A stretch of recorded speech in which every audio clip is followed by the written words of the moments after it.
Pimped out cars, tough guys, and legendary one-liners. For 25 years now, the Fast and Furious universe has been delivering non-stop action, breathtaking stunts, and of course, the most important theme, family.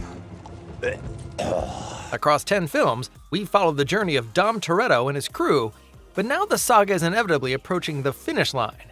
Part 11 is rumored to mark the definitive end, which has the rumor mill in overdrive.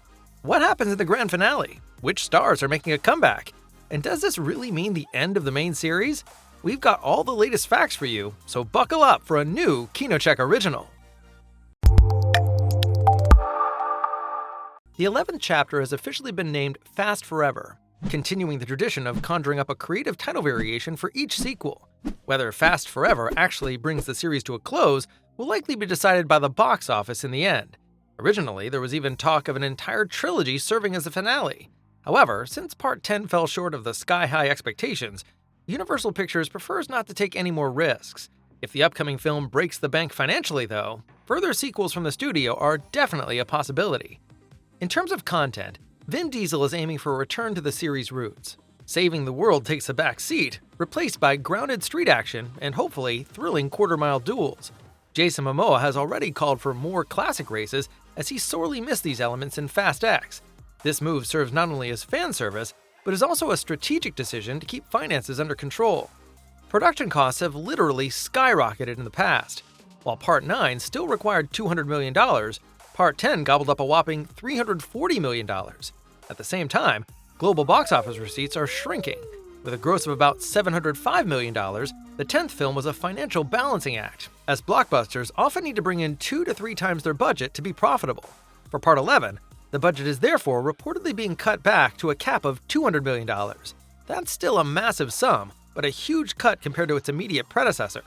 It remains to be seen in which areas we'll notice these cost-cutting measures on screen. The blockbuster franchise traditionally boasts a massive ensemble cast, and those who disappear from the scene for a while often make a big comeback a few films later. One of the most pressing questions for the Fast and Furious finale is therefore, who will take on the role of the antagonist? In Fast X, Jason Momoa is shown as the eccentric villain Dante Reyes and was met with absolute enthusiasm from fans. Nevertheless, his return is hanging in the balance. Persistent rumors suggest that Universal Pictures is seriously considering replacing him with a fresh adversary. It's so disrespectful. There are 2 main reasons for this. First, Vin Diesel was reportedly upset that Momoa stole the show from the rest of the cast. That's not what I had in mind.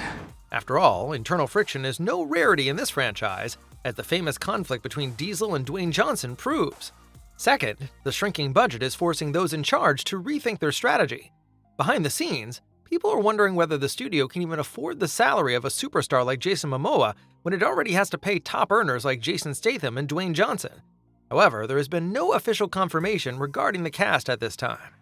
The studio's cost-cutting measures also make another casting wish highly unlikely. In an interview, Vin Diesel floated the name of Oscar winner Robert Downey Jr. as the new villain. Diesel envisioned him as a wealthy tech billionaire who relies on AI-driven cars, the perfect counterpart to Dom's strong focus on the human family. Family. However, this idea is likely just wishful thinking. Downey Jr. is fully involved in the upcoming Avengers projects and is certainly anything but a bargain. Thus, the question of the final antagonist remains completely unresolved. Despite all the speculation, the dramatic cliffhanger at the end of Part 10 strongly suggests that the story surrounding Dante Reyes will continue. Some things you just have to take on faith. Planned Fast and Furious spin-offs for the in-between. Back in 2023, Dwayne Johnson announced another spin-off. Titled Fast and Furious Presents Hobbs and Reyes, this film was intended to bridge the narrative gap between parts 10 and 11.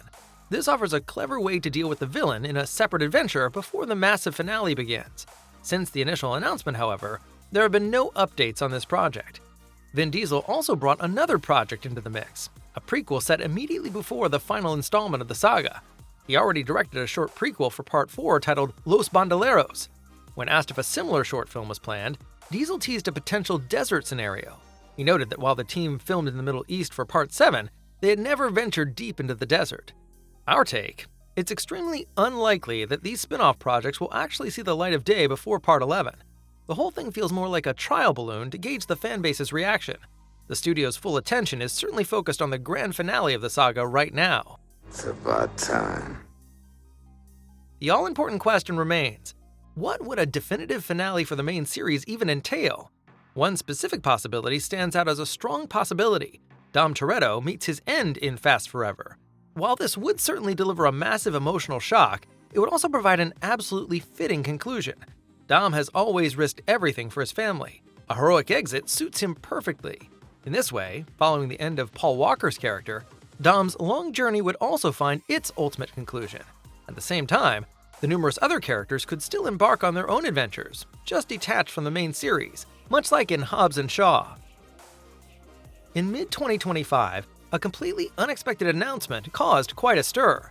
According to Vin Diesel, he tied his participation to 3 strict conditions. The story must return to Los Angeles, there needs to be a return to street racing, and a reunion between Dom and Brian O'Connor. The last point in particular raises major questions. Brian's portrayer, Paul Walker, tragically died in a car accident in 2013. While his character lives on in the film universe, he has stepped back from the dangerous action. In Part 7, he received a fitting farewell with the help of his brothers Caleb and Cody, as well as elaborate digital effects, a scene that remains the emotional highlight of the series for countless fans to this day. Exactly how Brian O'Connor will be integrated into Fast and Furious 11 remains unclear. The most likely scenario is a relatively small appearance, once again achieved through CGI, body doubles, and perhaps AI this time around. Whether fans will celebrate such a digital appearance, however, is another matter entirely.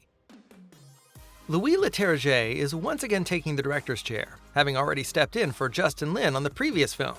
Quite some time has passed since the release of Fast X in 2023, while filming for Part 11 is still a long way off.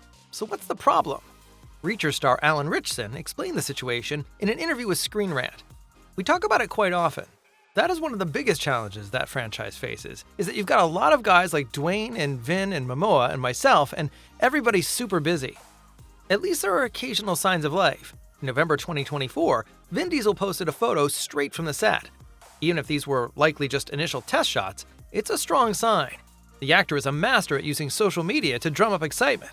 After a long back and forth, however, a firm date has finally been set on the calendar since January. Fast Forever is set to hit theaters on March 17, 2028, so we'll still need to be patient for a while. Our take? The sheer chaos surrounding the supposedly final Fast and Furious movie fits perfectly with the entire series. Everything keeps getting bigger and more over the top, leaving you wondering in the end, where is this actually going? On the one hand, the franchise reliably delivers wonderfully absurd spectacle. On the other hand, the constant emphasis on Family. almost becoming a running gag. We sincerely hope that the finale finally shifts down a gear and returns to its roots. Hobbs, Shaw, or Reyes can then handle all the other madness. There's definitely no shortage of suitable candidates for spin-offs. What are your hopes for the future of the series? Is this the right time to wrap up the franchise? Or do you want to see more movies? Do you love the down-to-earth street action of the early films? Or are you really enjoying the sheer madness of the latest installments?